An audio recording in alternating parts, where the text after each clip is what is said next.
심장이 돌고 돌아서 프랑스 아프리카 드디어 왔어요. 프랑스 아프리카 맞습니다. 랜딩 땅 키스도 하고.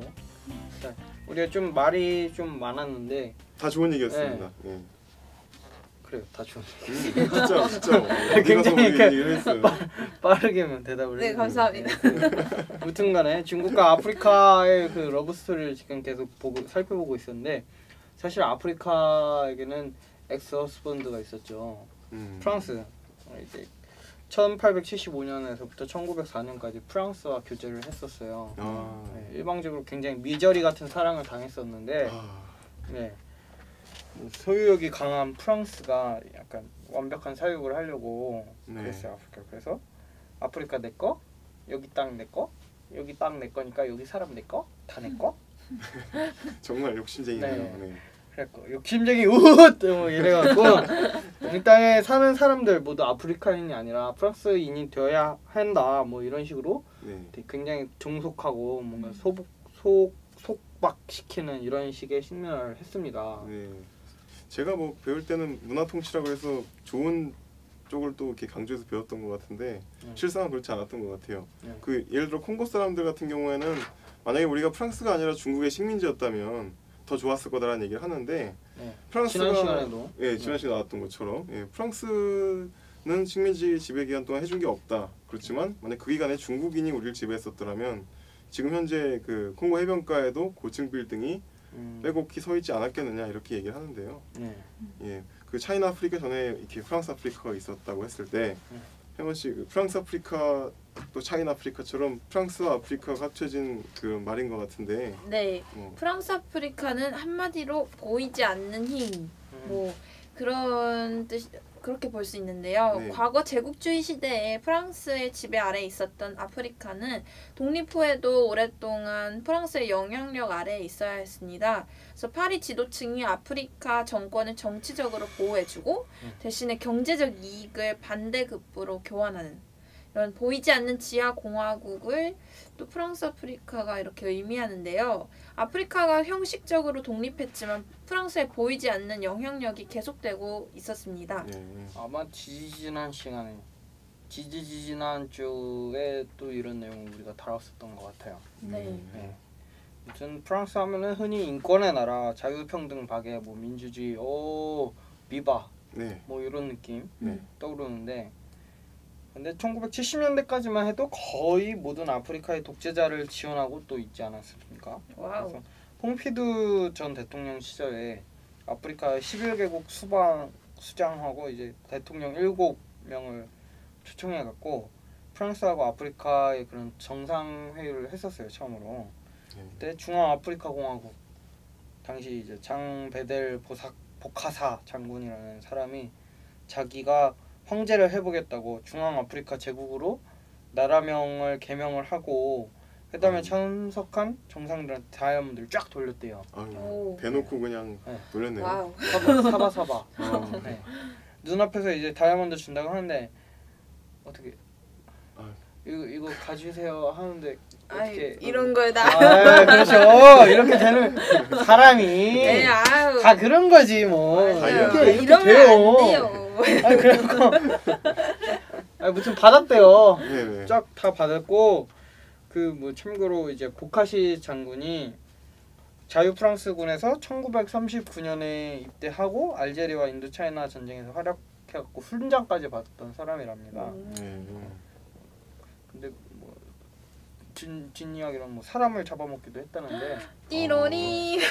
뭐 이름은 보카시였고 굉장히 아드보카시 할 것 같이 생겨갖고 이런 짓거리. 놀랄렀잖아요. 하여튼 이렇게 뭐 식민지들이 독립을 선언했다고 하더라도 완전히 손아귀 위에서 놓아준 게 아니고 협력이라는 미명하에서 이제 새로운 형태의 그런 의존 관계, 종속 관계까지 이렇게 구성을 해서 냉전 시대 때까지 또 계속됐던 그런 거죠. 그래서 프랑스 아프리카의 구도 하에서는 실질적으로 식민지 역사가 연장된 거나 다름없고 어떻게 보면은 내가 책임을 지지 않고 이건 순전히 쟤네가 부패해서 그런 걸 하고 더 방관하면서 오히려 더 부패하면서 이렇게 퇴행하는 그런 시기가 아니었는가. 아 그렇게 볼 수 있겠는데요. 네. 네, 그뿐만이 아니었죠. 또 그 드골 대통령 시절부터 무슈 아프리카로 통했던 자크 포카르가 만든 프랑스 아프리카 조직이 한 짓은 정말 끔찍하대요. 아프리카에서 일어난 수많은 쿠데타를 지원해서 1967년에 토고 예전에 우리나라 월드컵 상대국이었죠. 맞아요. 네, 1984년엔 기니, 1987년엔 부르키나 파소, 90년에는 차드의 쿠데타들이 프랑스의 지원으로 성공했어요. 차드 사태도 유명하죠. 그래서 베를린 장벽 이후 아프리카 곳곳에서 민주주의에 대한 열망의 목소리가 높아져 가는 그 순간까지도 1986년 자크 시라크 당시 프랑스 총리가 한 말이 정말 아까운 일이었습니다. 인권과 뭐 민주주의, 뭐 자유주의의 국가 이러는데 그 나라 총리가 한 말이 어땠냐면요. 네. 아프리카는 민주주의를 정착시키기에 아직 충분히 성숙하지 못했다. 무슨 근거로? 네, 나름 자신은 그동안 친했던 아프리카 독재자들한테 의리를 지키기 위한 것이었죠. 그리고 또 더불어 부수입도 생기고 말이에요. 다이아 같은 거. 맞죠. 뭐 이런 걸 다 이렇게. 네, 민주주의가 정착되면 내전도 종결되고 무기도 못 팔고 뒷거래도 못 하니까. 자칫하면 아데바요르가 한일 월드컵에 못 나올 뻔했어요. 토고. 네. 아데바요르 아시죠? 네, 아데바요르. 굉장했죠. 네. 엄청났죠. 네. 그때 초등학교 6학년이었는데 무슨 여기서 근데 살짝 익숙한 냄새가 나지 않나요? 그 아프리카는 민주주의를 정착시키기 아직 성숙치 못하다. 여기서 저는 낯선 남자에게서 익숙한 내용. 데자뷰. 아니 약간 살짝 그 새마을호디의 그런 느낌 나잖아요. 새마을 운동이 정신개조 운동이었잖아요. 근데 뭔가 아프리카의 빈곤 국가들이 빈곤에서 벗어나지 못하는 거는 그들의 게으르고 그런 근면자주 협동이 부족해서 그렇다. 그들이 정신을 개조하면은 해결할 수 있을 거다, 빈곤 문제를. 약간 이런 식의 그 엄청난 무리수 정책이 저는 좀 약간 오버랩이 되는 그런 느낌을 받았어요.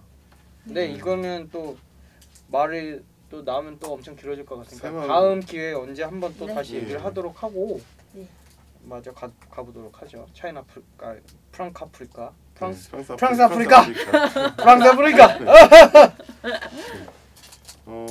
프랑스 아프리카 내용을 좀 더 얘기하자면 그 1990년대 프랑스가 미국과 영국, 그다음 IMF 등 국제기구들이 아프리카의 도덕성을 성토시키자, 민주주의와 인권 신장을 각성시키자라고 하니까 굉장히 곤란한 처지에 놓이게 됐죠.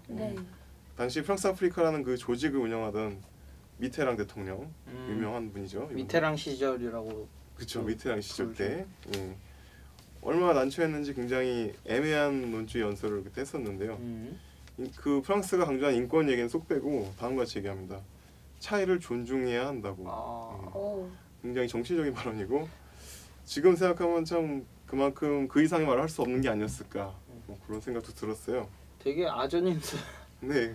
요즘 속된 말로 아전인수 쩔기 뭐 이런 느낌. 차이를 존중해야 한다. 이거 왠지 똘레랑스 같은 느낌이네요. 오늘 굉장히 익숙한 스멜. 네. 스멜. 익숙한 향기가 많이 나요. 오 스멜. 차이가 있으니까 그걸 존중해야 된다. 관용을 요구하는. 나도 너한테 차이를 인정하니까 너도 나의 차이를 인정해줘. 과연 존중해줘. 이건 관용일까요? 불통일까요? 또 여기서 또 스멜을. 스멜. 네, 너무 많은 냄새가 나서 도저히 진행할 수가 없습니다. 이거 좀 환기가 필요한 것 같아요.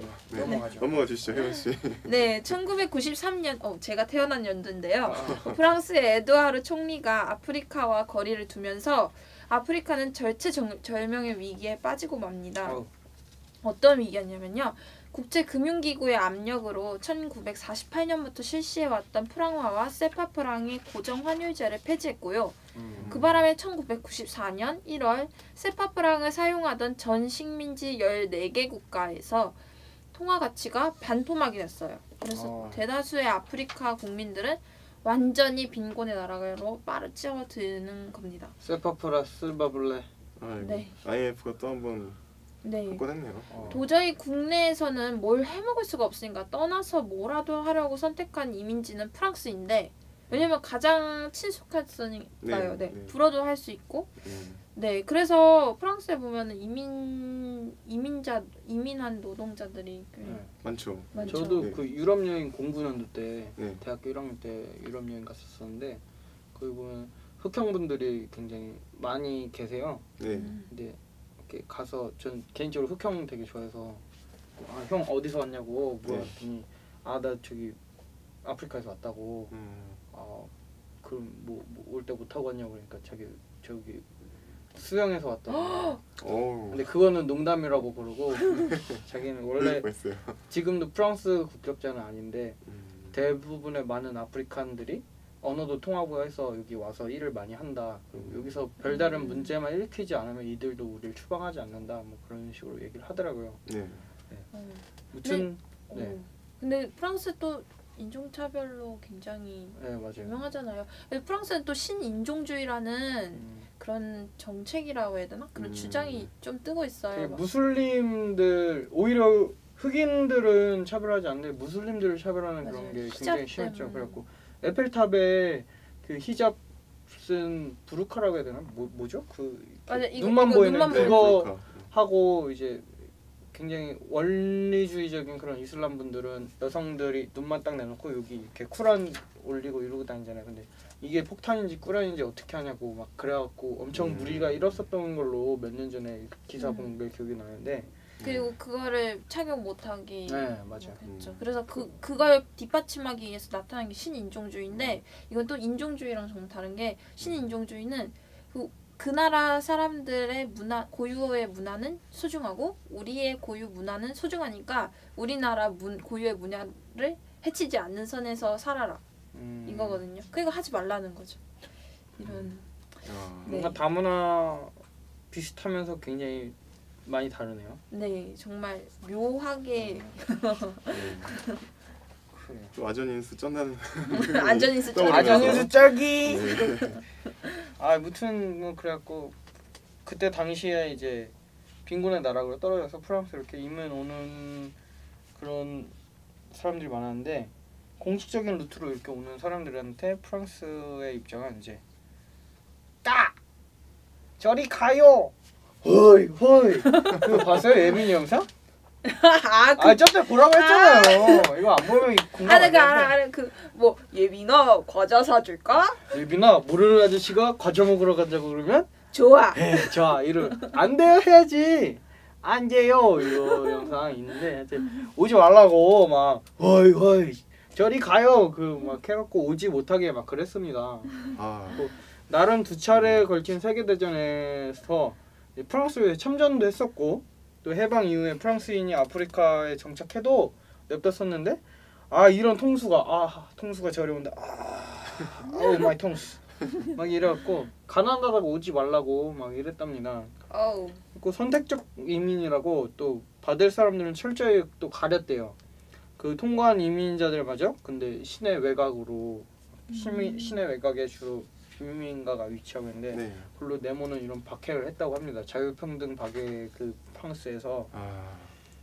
오늘 참 여러 가지 향기도 많이 나고 또 동현 씨도 여러 가지로 또 감정 이입이 이거 안 해요, 많이 됐어요. 좀 있으면 나올 것 같아요.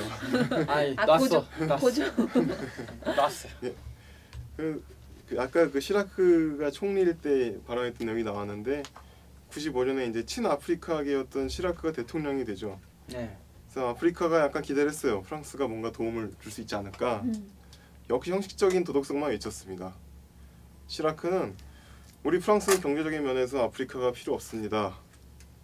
이렇게 그냥 말리 바마코에서 2006년 5월 기자회견에서 한 말이래요. 정말 그럴까요? 한때 자기들이 먼저 구애를 하던 프랑스 입장에서 굉장히 매정하게 나온 거죠. 그 노래 생각나요.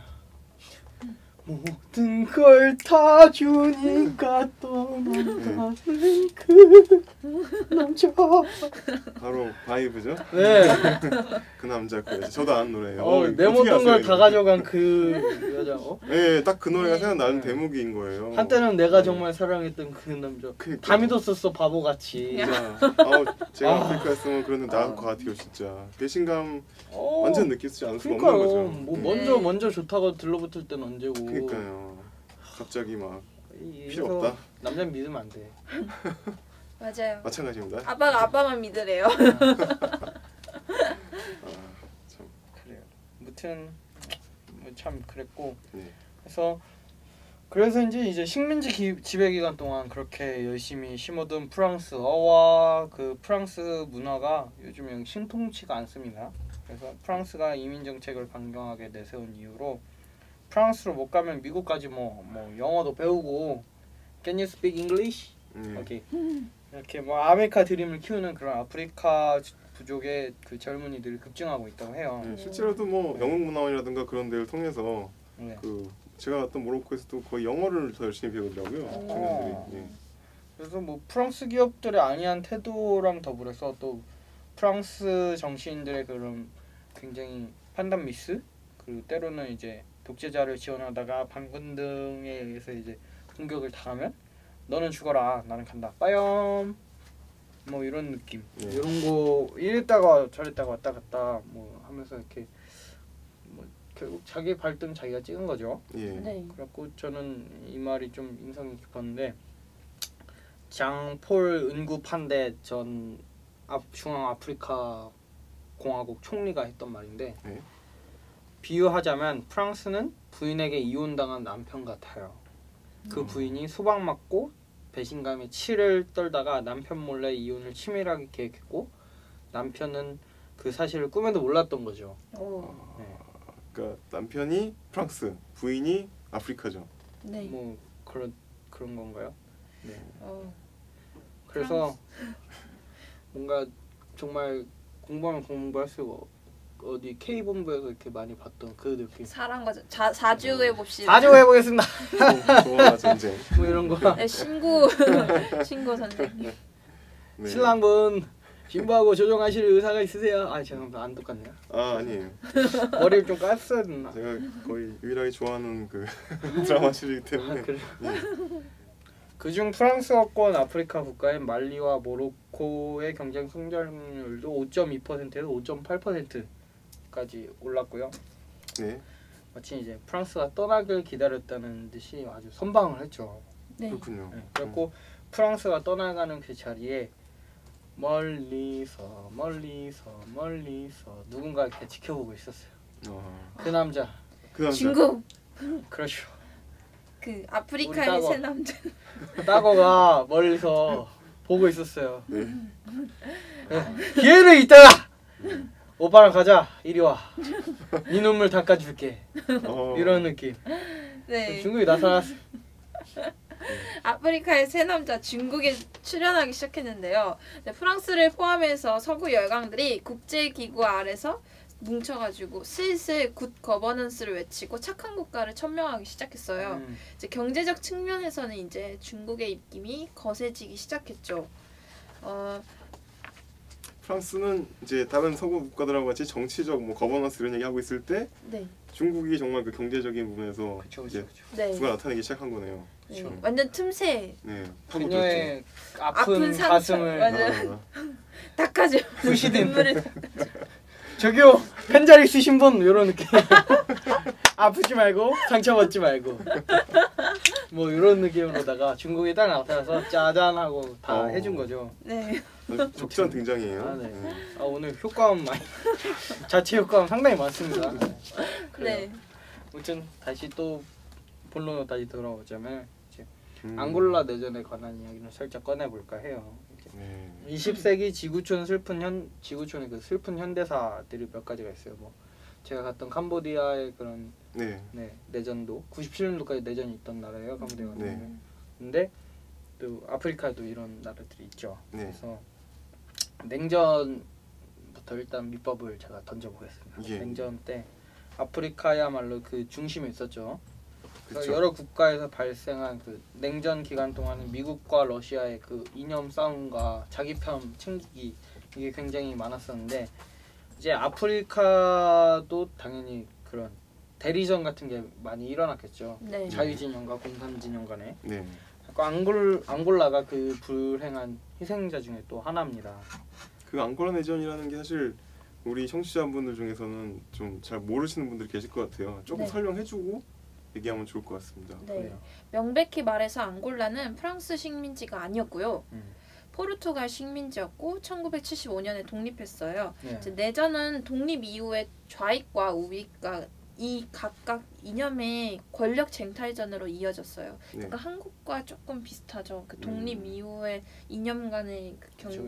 경쟁 네. 대립이 있었으니까 조나스 사빈비가 이끄는 앙골라 완전 독립 민족 동맹은 민주주의를 표방하면서 미국, 이스라엘 등 국가의 지원을 받았습니다. 자유진영. 네, 한편에는 앙골라 인민해방운동의 정부군은 구소련의 지원으로 독립운동을 했던 집단인데요. 네. 그러니까 구소련에 대한 의리 때문에 이들은 사회주의를 표방하면서 소련과 쿠바의 지원을 받았습니다.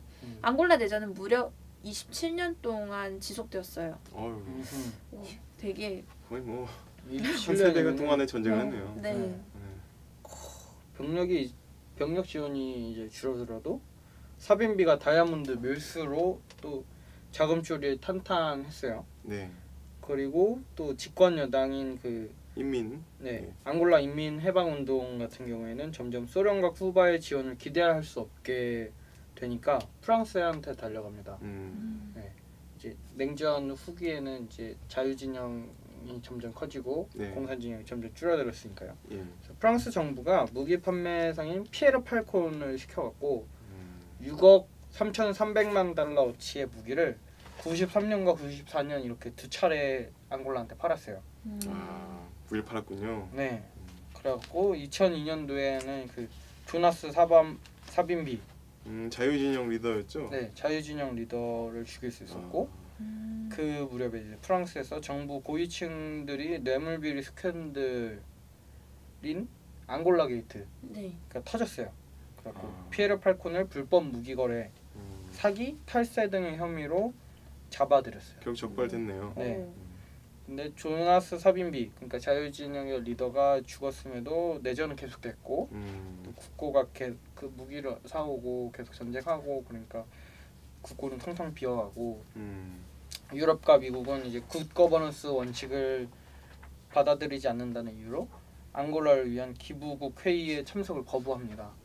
그러니까 자기네 이념 때문에 이렇게 내전을 한 거랑 마찬가지인데 갑자기 수가 틀리니까 뭐 굿거버넌스 그게 뭔데? 나 우리 전쟁하느라 그런 거버넌스고 자시고 그런 거 몰라. 근데 갑자기 너네 거버넌스가 안 주니까 우리 지원 안 해줄래? 이렇게 돼버리니까 제대로 통수를 맞은 거죠. 그러게요. 네. 하지만 이때 그분이 오셨어. 그분. 짜잔. 그분 알아? 그분? 따거. 따거가 왔습니다. 따거가. 아 이거 딱 그 데스티니 뭐 이런 효과음 좀 후광처럼 뭐 이럴 데스티니. 때 가능하실 뭐 거예요. 데스티니 유아. 따거가 와갖고 새로운 경제무역 협력 해볼래? 뭐 이런 식으로 이렇게 넌지시 이렇게 너도 이런 식으로 이렇게 너도 이런 식으로 정말 멋지다. 와줬습니다. 네. 그래서 이 시크한 따고 오빠가 2003년 11월에 협정에 서명을 같이 해요. 그리고 이듬해 앙골라의 온갖 공공재 사업 분야의 50여 개 사업 계획에 대해서 20억 달러의 크레딧 라인을 개설합니다. 와우. 제 계약 조건 간단해. 딱 하나. 제공된 차관은 거의 전부 중국 기업이 맡은 인프라 건설 사업에 사용되어야 한다. 참 쉽죠잉. 네. 그럼 알제리 사례를 한번 또 들어볼까요? 아 좋아요. 네네. 네, 알제리의 압델 아지즈 부테플리카 이름 어렵네요.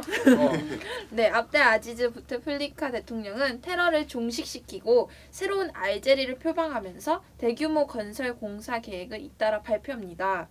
유가가 나날로 폭등하는 바람에 가능한 일이었던 거예요. 네. 그 대통령이 발표한 골자는 2009년까지 1,400억 달러를 들여 인프라를 건설하겠다는 것이었습니다. 신시가지를 구축하고 고속도로를 연결하겠다는 그런 사업인데요. 네. 이런 대규모 1,400억 달러인데 우리 따거는 그 1,000단위가 아니면은 취급을 잘 안 하잖아요. 그쵸. 네. 이런 대규모 형이야. 네. 우리 큰 손. 네. 대규모 프로젝트에 우리 따거가 빠질 수 있을까요? 절대 없죠. 네. 네, 이 큰 사업에 중국과 일본이 맞붙습니다. 그리고 각각 3분의 2 그리고 3분의 1 구간을 맡아서 같은 기간 내에 건설하기로 계약을 했지요. 네. 참고로 중국의 시틱 CRCC 컨소시엄이 네. 알제리에서 위탁을 받은 동과 설을 잇는 528km 구간의 고속도로 건설 사업장은 10년 전 알제리 내전이 아주 크게 일어난 그 대규모 학살이 일어났던 곳이었다 합니다. 그렇군요. 근데 제가 이 시틱 CRCC가 어떤 곳인지 궁금해서 막 검색을 해봤는데 중국의 그 국영 기업이더라고요. 어허. 근데 코트라에서 이제 이렇게 스크랩한 신문 기사들을 막 하고 있는데 그중 하나 발견한 게 이 알제리 사업권 이 프로젝트 건에 대해서 비자금 혐의 무려 4억 달러의 비자금 혐의가 지금 중국에서 있다고. 그렇구나. 네, 그러니까 이걸 사업에 따는데 맨입으로 안 되죠. 아무리 우리 따거가 좋고 프랑스와 이별하고 뭐 아프리카가 아무리 뭐 중국과 저기 한다 해도 맨입으로 안 되죠. 그렇죠. 돈 규모가 워낙 크니까. 네, 뭔가 이게 있어야 했는데 이거를 탁 채워준 거죠. 그러니까 비자금 혐의를 받았다고 합니다. 이거 2010년에 보도된 기사예요. 그렇군요. 네. 굉장히 리얼하게 제스처를 취해주셨어요. 이거 자주 만드셨나 봐요. 아 네. 본능인가 이런. 네. 네. 중국인들은 이제 대놓고는 정치에 관여하지 않다고 하지만 사실 방금 이제 이런 것도 있었고 네. 은밀하게 늘상 권력제 편에 선다고 하죠. 네. 그렇기 때문에 이런 큰 사업들을 따오고 그런 마음들을 움직이는 거죠. 네. 나이지리아에 있는 한 중국인 사업가는 이 책에 보면은 오바산조 올루세군 전 나이지리아 대통령 전쟁 영웅이죠. 네. 이분 생일 파티 초대받을 정도로 각별한 친분이 있었는데요. 그들의 인연은 그 사업가가 대통령의 개인 농장에서 얼마 안 떨어진 곳에 제강소를 운영한다는 거를 봐도 충분히 증명될 수가 있습니다. 네. 일단은 그 공장의 전기가 끊길 일은 없겠죠. 대통령의 저택 별장 근처니까요. 뭐 그런 부분들 보인다는 거죠. 예. 이분 좀 성함이 네. 일본 같은데? 오바산조상. 오바산조. 네, 굉장히 잊혀지지 않는 이름이. 이라시마다. 역시 권력자랑 가까이 지니까 뭔가 좋은 점이 많은 것 같아요. 네. 네. 사업적으로 가장 중요한 순간 누구보다 재빨리, 누구보다 빠르게 남들과는 다르게 포착할 수 있다는 그런 점. 바로 아이템. 네. 없어서 고민이죠. 근데 사업하는 사람들 얼마나 중요한가요? 너무 중요하죠. 네. 네. 특히 새로운 내각이 들어서면서 임기가 시작되는 첫 기간에 국가 프로젝트가 많이 신설됩니다. 예산 편성도 이때 굉장히 많이 나오고 커미션도 굉장히 많이 생기는데 네. 커미션 네. 이거 해줘야 돼요. 아프리카 같은 경우에는 한 번 정권이 바뀌면 그게 민주적으로 바뀌는 게 아니라 독재 쪽으로 쭉 유지되는 성질이 있잖아요. 그마저도 이제 쿠데타나 내전으로 권력자가 새로 바뀌는데 그런 전임 독재자의 계획은 싹 갈았고 신사업이 또 나오는 거죠. 네. 이럴 때마다 이제 신나는 거죠. 신난다. 재미난다. 막 이런 식으로. 그 다음은 이제 게임 제목이 나오면 안 돼요. 네네. 공사가 멈춰서서 이제 짜증나는 게 아니라 야 또 난다. 쉬기나 또 하네. 가보자. 막 이런 식으로 막. 참. 네. 네. 또 계약서 막 쓰고 돈 받고 막 난리 나는 거죠. 도장 빵빵 찍고 네. 또 얼마나 신날까. 네. 가보자 오늘 내가 골든벨 죄송합니다. 네, 이처럼 그 중국이 아프리카에서 여러 가지 이권을 누리고 있는 것들을 살펴보고 왔습니다. 네. 선거가 있든지 어떤 국제 사업이 있든지 네. 아니면 뭐 내전이 있든지 심지어 여러 가지 어떤 이권들을 중국이 독식하는 모습들을 우리가 이 책을 통해 살펴봤습니다. 네. 예. 자, 그렇지만 아프리카에 또 많은 엘리트들이 있고 네. 예, 대통령이라든가 뭐 장관이라든가 또 수많은 그 지성인들은 또 선진국에서 공부하고 온 분들도 있고, 그렇죠. 네. 예. 또 그뿐 아니고 아프리카의 그 일반 국민들, 시민들도 어느 정도의 지성과 그다음 또 세상 돌아가는 이치에 대해서 잘 알고 있는 사람들 아니겠어요? 네. 만약 중국의 이런 새 남자의 구애가 좋기만 했을까요? 그 콩깍지 이면에 네, 있는 그 진실 다음 주에 한번 파헤쳐 보도록 할까요? 샅샅이. 샅샅이. 아, 좋습니다. 가면 갈수록 분위기가 없다는 것 같아요. 네, 네. 아, 한 번 더 가보죠. 세 번째 미러볼 다음 주에 달아주세요. 시간. 네, 세 번째 시간에는 이 얘네를 살려가지고 네. 네, 차이나 아프리카. 그러면 중국과 아프리카의 관계 언제까지 이렇게 러브러브 할 것인가? 네. 그 속내를 아프리카가 어떻게 파악을 하고 어떻게 대처할 것인가에 대해서 알아보는 시간을 다음에 갖도록 하겠습니다. 네. 자, 오다가다 북카페 차이나 아. 아프리카 두 번째 시간. 네. 다음 주에 또 만나요. 제발.